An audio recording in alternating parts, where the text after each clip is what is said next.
Bro, do you mean to tell me, do you think the Attitude Era could not have sold out in the same building 4 nights in a row? It absolutely could have, but Chris, it's the conversation we had on the other show. Vince didn't have his hands in the pockets of the loyal fan base. So we would have never done that where like 4 days in a row. All right, let's talk about Duke the Dumpster. He's all over the place, man. He's back.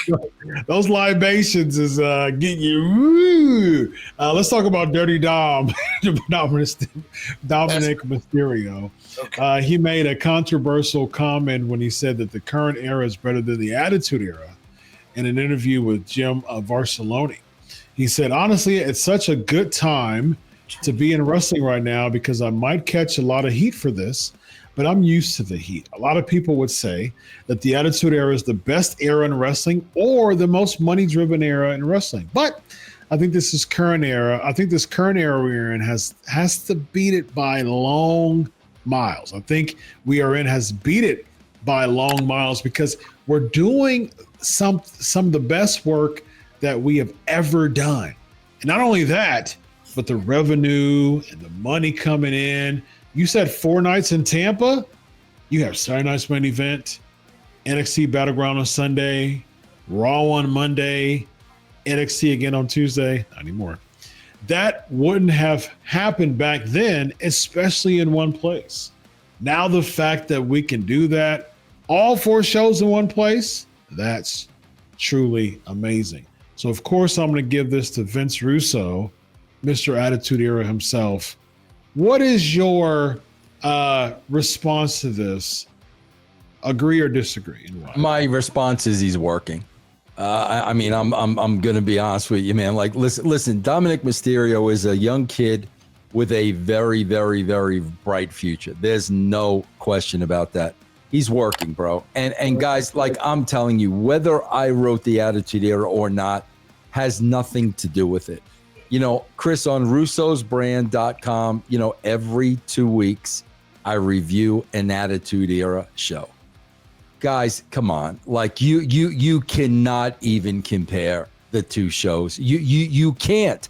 And here's the thing too with Dom, it's like, bro, do you mean to tell me, do you think the Attitude Era could not have sold out in the same building 4 nights in a row?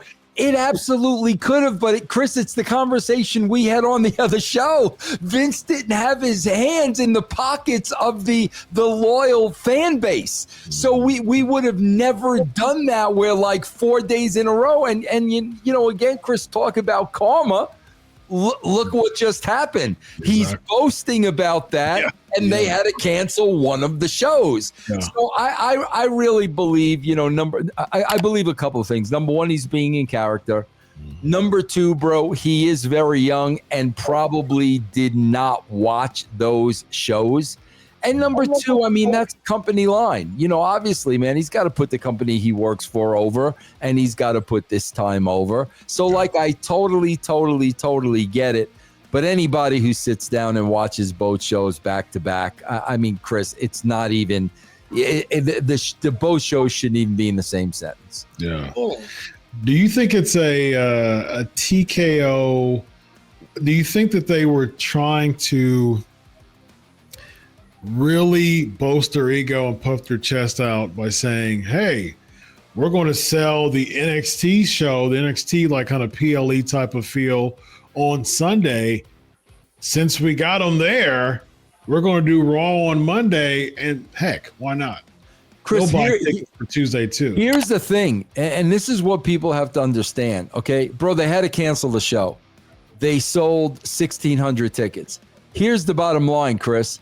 They booked the show because they thought they could sell it out. If they did not think they could sell it out, they wouldn't have booked the show. And Chris, I also hear Battleground is borderline because that's at like 6,000 tickets. Right. And that's borderline right now. And you know what?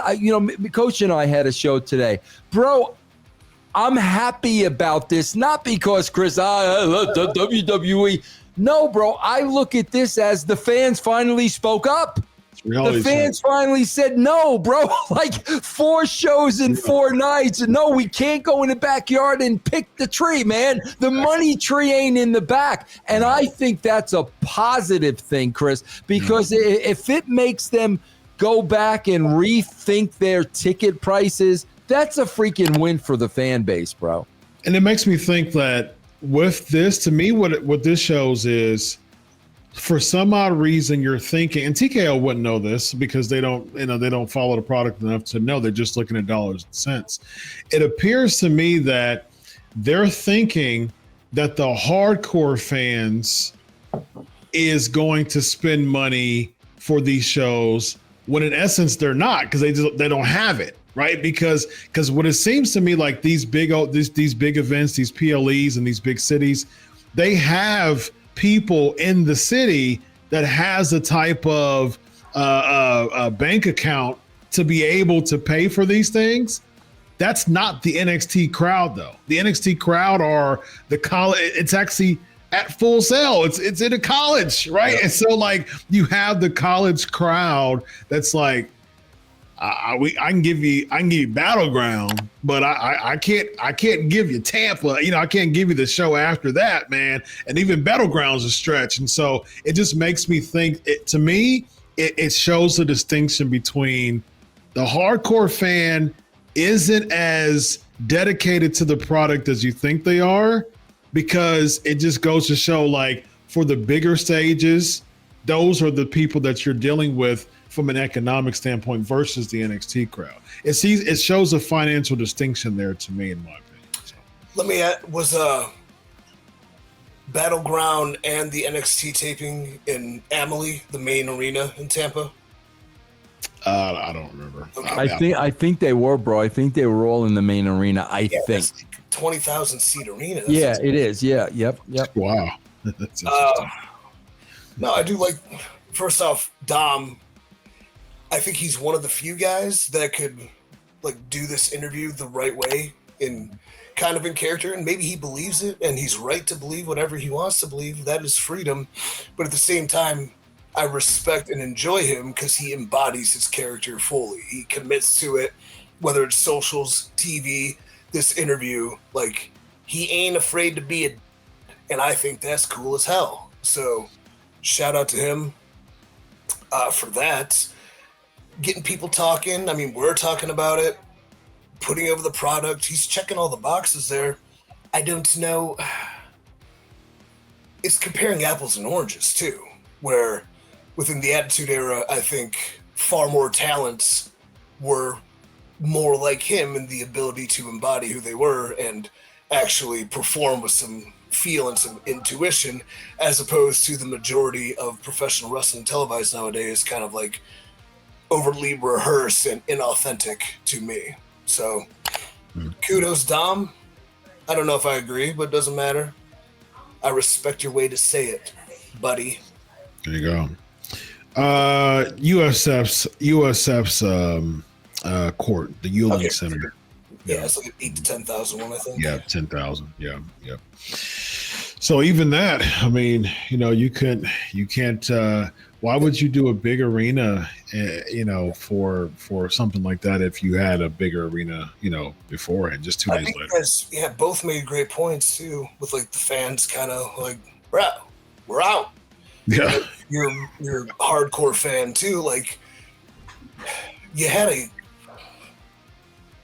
couple years of draining their finances. Eventually, they're gonna realize this overdraft ain't no joke, And I think, pardon my language, they need that realization, because if they're looking at dollars and cents, and if people keep paying for things, they have to kind of go, enough, guys, please. Like, we want to do this. Can we find a middle ground?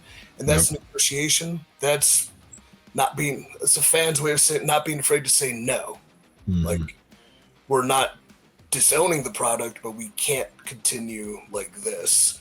Can we please have a little bit of break so we can go sing the songs and have a good time? Yeah. And Chris, that's what you and I always talk about. This is part of, catching up with them. You're going to be able to do that for a while, but the well's gonna eventually run dry. We've been saying, bro, it doesn't matter. This has nothing to do with wrestling in the WWE. Chris, I'm an album collector. Okay, I'll pay $25 for an album, bro. When I go to the store and I want a new album, and now all of a sudden it's $49.99. Guess what, bro? I ain't buying the album. So like this is across the board, man. When you're talking about consumers, they'll go so far, but there's got to be a line at some point. Agreed. Yeah, man. Absolutely. Yeah. Well, one line that is actually a pretty cool line is the line that is between us three. It just goes to show that although we are 3 different locations, we're all here and in one spot and having a great time with you all. Part of the 7-Star Club, ladies and gentlemen. We got EC3. Yes, indeed. It's back. Comment below if you've had 7 stars mashed together in your fingers like us. Whatever that means. I'm sure you got a clip for us, Vince, before we go. Got to keep talking to us like a fan. Okay. Did they change WrestleMania location? Is that a thing? They did. Yes, they canceled New Orleans, and so yeah, that's why. Do you know why, or is it just Vegas was so successful and easy? Yeah, there hasn't been any as this recording. There hasn't been any like major reason reported yet. They sent a statement. New Orleans Commission. They sent a statement, and they said that they're still having future events there, but I mean. It could be, there could be a few things, man. I mean, Vegas could have given them an offer, beforehand. And it was, I know that one thing I do know that, WWE gets offers from multiple, people at once. They get multiple cities at once. And maybe Vegas gave them a call back and said, hey, we got, matter of fact, we got that offer for you. We can counter and raise it. That could be a thing. Another thing I thought about is, hey, New Orleans could have been expecting a certain amount of ticket sales, early on, before it, right after the announcement. They didn't see that, and they're like, hold on, what's going on here? But it'll be hard for them to see that type of ticket sales if they're doing all of these shows over the past couple months in between the announcement and spiking the ticket prices up. So it'd be hard for them to see that. It's fatigue, and I don't want to keep you guys too long, but I'm generally curious. Like, we're all figuring it out, right? That's life. And TKO is obviously a brilliant, well-run company that's making billions of dollars. So they know things. But do you think they're feeling out how this wrestling's working and kind of like the numbers or the spreadsheet show that our hardcore family, like some, stooge and the things throwing down, spreadsheets, the hardcore fan base is willing to pay this much for these things. And then they do that. Are they going to learn? Are they going to find a balance? Or do you think they're just going to continue as is and then rush more creative decisions or rush more throwing people out there like matches early, like kind of that broken system where it was always ratings dependent, so you can never let anything properly build because you need to deliver to that number now, as opposed to, well, if it dips a little bit, that's okay, because if we do this right, it'll go up here. Mm-hmm. Yeah, what do you think, Vince? Well, I think, what EC3 says, bro, there's no doubt, Chris, they've spent millions of dollars on research. No, bro, they probably got numbers out that they've gone through over and over again. But EC3 is talking about, them making adjustments. Well, if they can make adjustments, man, but now they got to change their forecast. And keep in mind, they're answering to shareholders now. So now all of a sudden I'm a shareholder and wait a minute, in the first quarter, you says you were going to make this, and then now we're in the, third quarter and we're bringing it down to this. Yeah. So, they can make the adjustments, but they still are going to be held accountable by their shareholders. But, bro, I can't imagine the millions and millions of dollars they spend on research, bro. I can't imagine. I wonder how it fits in with like a UFC demographic too. where the similarities are and where the differences are. That's just interesting to me. I got to tell you where I think the differences are, and I want to see you guys might disagree with me, but I got to tell you something, man. If I'm, Mark Shapiro and I'm, TKO, and I'm looking at a wrestling crowd and I'm looking at an MMA crowd, I got to be honest with you, man. I'm not looking at a wrestling crowd in a respectful way. I am looking at a wrestling crowd like, bro, these idiots will pay whatever we tell them they need to pay. I don't think I'm looking at an MMA crowd that same way. Yeah. We see it because, you have the, B-list celebrities that they highlight on the episodes of Raw. Meanwhile, Trump is at a UFC event. You know what I mean? So it's like that just goes to show the difference there. I mean, bro, you see it with the Triple H is at a UFC event, but Dana White's not at a and you see with what they tried to get for these meet and greets. Yeah, like that they had to cancel half of them, but they really believe, oh no, we'll get them to pay that, Yeah. And from a business standpoint, I mean, that's the reason why they're booming now, man. I mean, hey, charge high and see if it sticks. You know what I mean? Yeah. If it sticks, keep it. If it don't, adjust it. You know what I mean? That's business for you, man. It happens all the time. So, all right, we got EC3, we got Vince Russo. I am Dr. Chris. This is the Wrestling Outlaws. Have a good night, everybody.